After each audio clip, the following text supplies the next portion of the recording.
Actually, Andrew, can you not record this? Because I didn't have time to get it out of the RSA template and they have copyright. Off to the hospital because he broke a tooth and. Oh, gosh. Okay, let me explain what we're doing and then I'll pause it for that bit then, Steve. Perfect. Or you could do it without the screen share if that would be easier. Oh, I definitely want to share the presentation. Okay, fine. All right, we'll do it then. Right, so let me just introduce what we're going to do then. So welcome everyone to our weekly call. Just in terms of agenda, just to let you know what we're covering this week.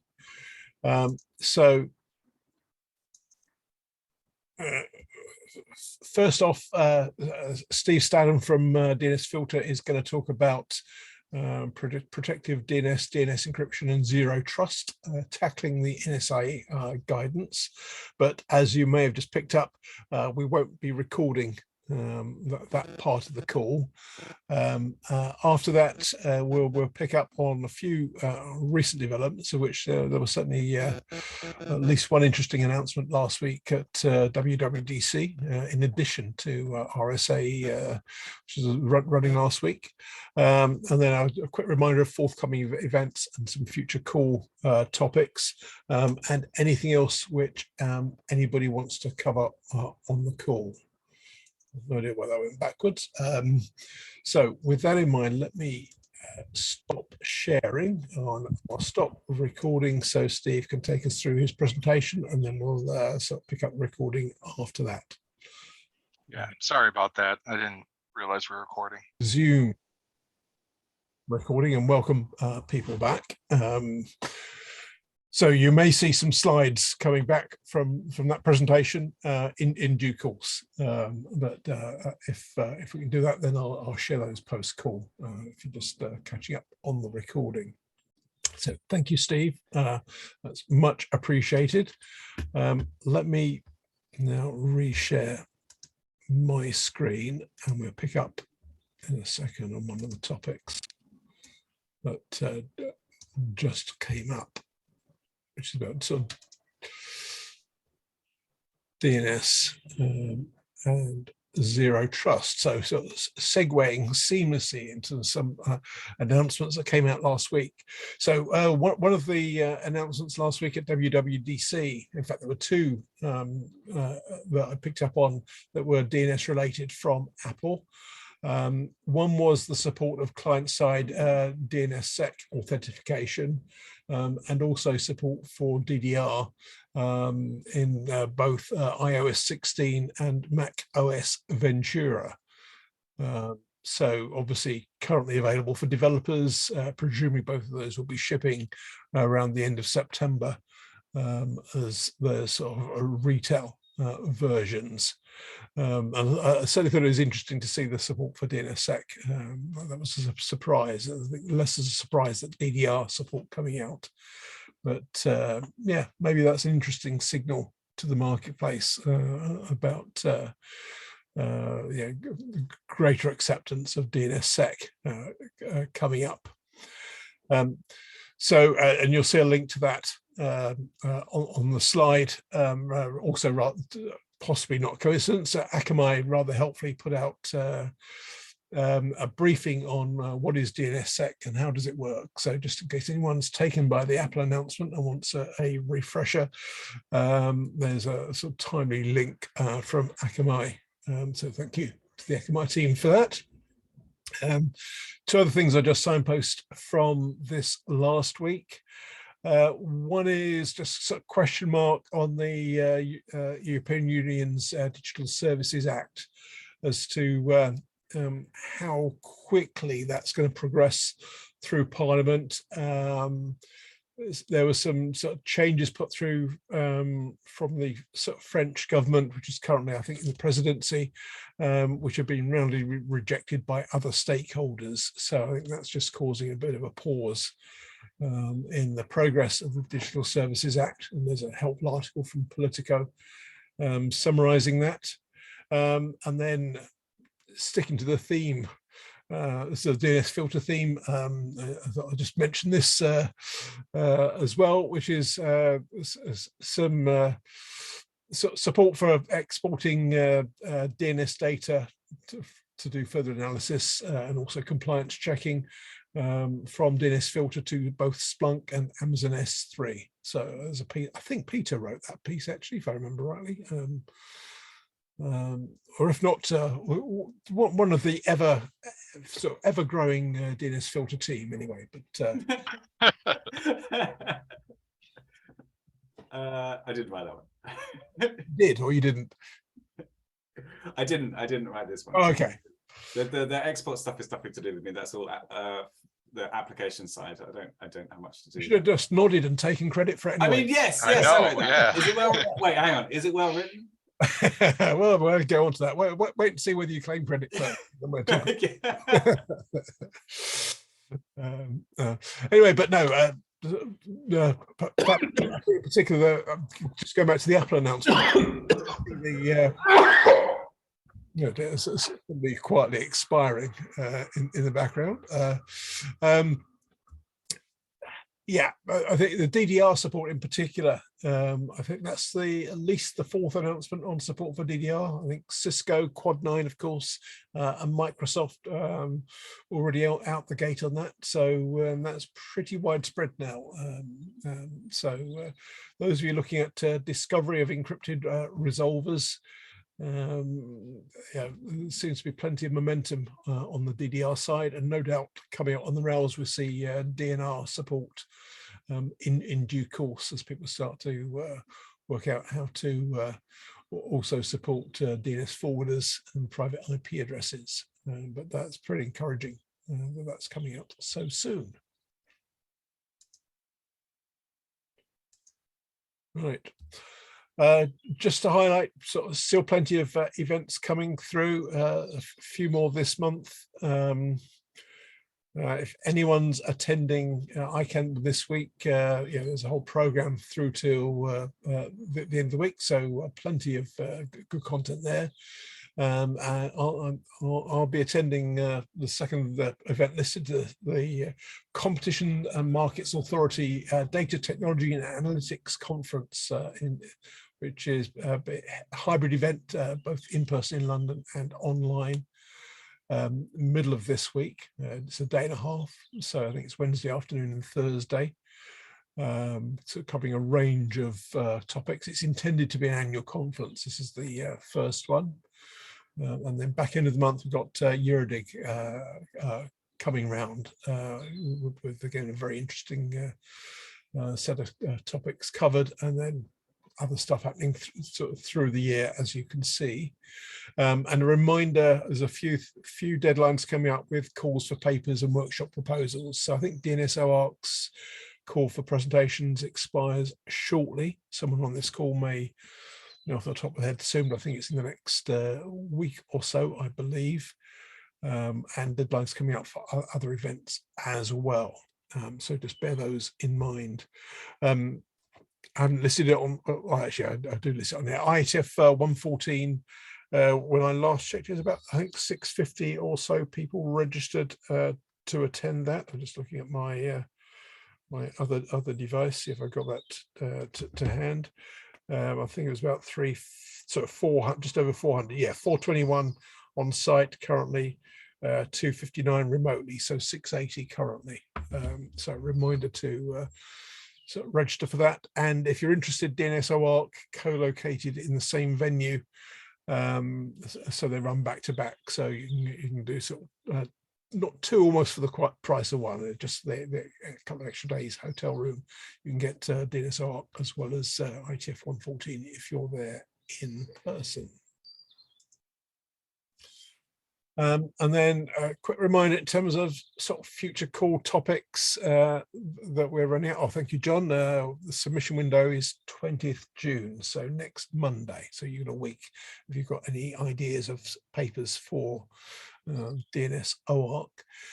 In terms of future calls, I've sort of penciled in a couple of weeks' time a second panel focused on learnings from the deployment and scaling of encrypted DNS resolvers, just building on the one that we ran a few weeks ago.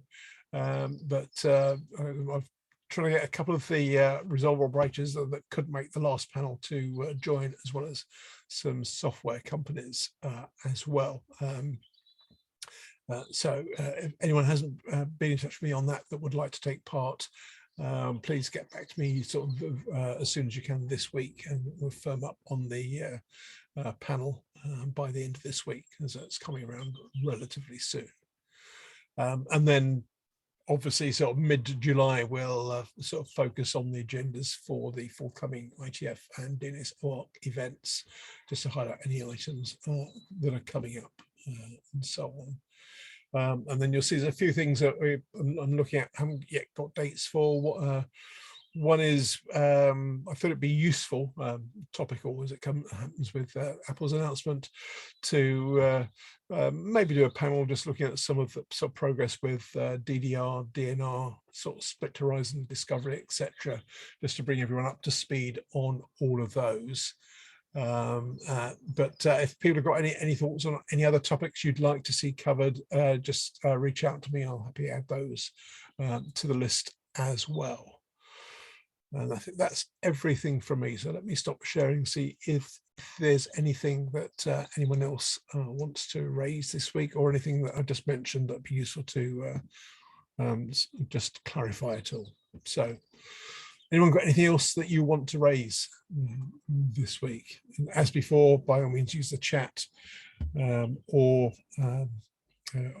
raise your hand, whichever's easier. I see Peter put a question in the chat about I think I'm referring back to Apple's announcement. Is that the first baked-in support for DNSSEC within an operating system? I think it might be, Peter, unless anyone on this call knows differently. I think it's massive. I think it's a huge deal. Yeah, DNSSEC and Apple. Yeah, I will see if Tommy Pauly will just expand on those two announcements on the call in the next week or so. I think it was a bit too close to WWDC to get him on today, but I'll see if I can get him on in the next couple of weeks, just to give Apple's take on both of those. But yeah, I agree with you. I think it might actually make a difference to sort of pushing a bit more momentum into DNSSEC. And it's one of the main arguments that I hear repeated against for people who are against DNSSEC, is that, oh, if it's not on client side, what's the point? And now it is. So well, for Apple at least. Yes, fair point. I don't know if anyone else has any thoughts on that in terms of the import of that for DNSSEC. See, John, you've raised your hand, which may or may not pertain to that. Unrelated.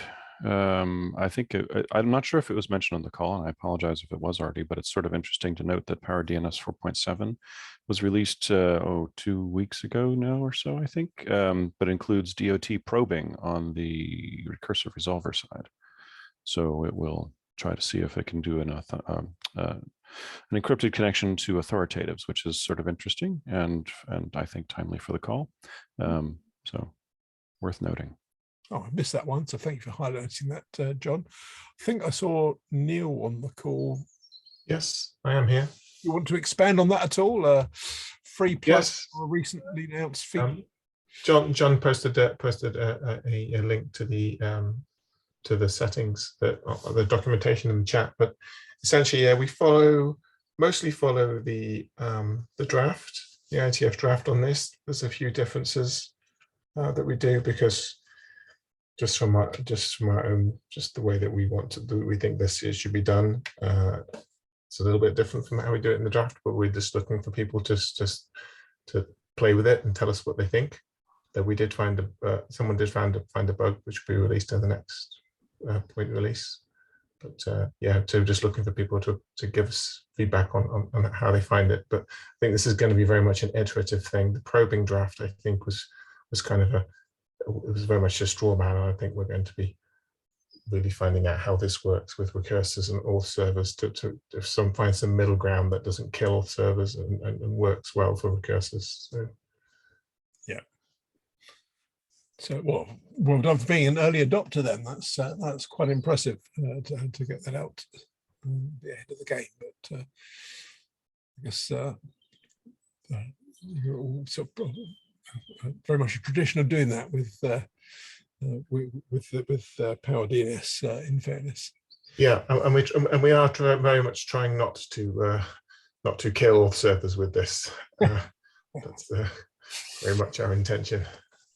Yes, indeed. Brilliant. Well, thank you for flagging that, John, and expanding right now. That's good to know. Anything else from anyone else this week?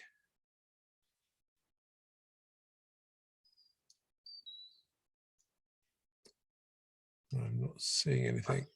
Sorry, I would just like to flag that I think DNS support in Apple is a very good thing.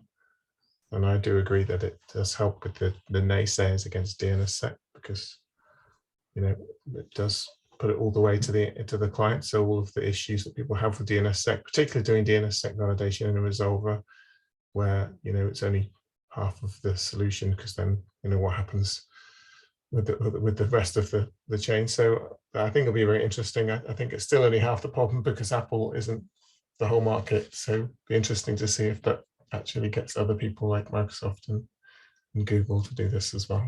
So yes, although I did read somewhere in the last day or so that a suggestion that Safari has overtaken Chrome, certainly on mobile devices now, in terms of the totality of the marketplace, which I haven't had a chance to check that to see what basis that claim's made, but if that turns out to be true, that's pretty significant. I think mainly because of the longevity of iOS devices in particular versus Android devices. So all the more Android devices are sold, they stick around for a lot less time.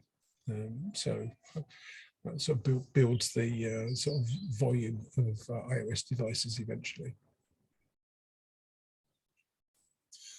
Anyway, on that note, let's I think we'll sort of draw a line on the call there. So thank you everyone for your time this week, as always. In particular, thank you to Steve for reprising some of the highlights from the RSA presentation. That's much appreciated as always. So thank you for coming on and doing that. Have a great week, everyone. Hopefully the weather's good for all of us, and we can enjoy a bit of sunshine for a change. So have a great week, and we'll catch up again next week. Bye all. Thanks. Bye.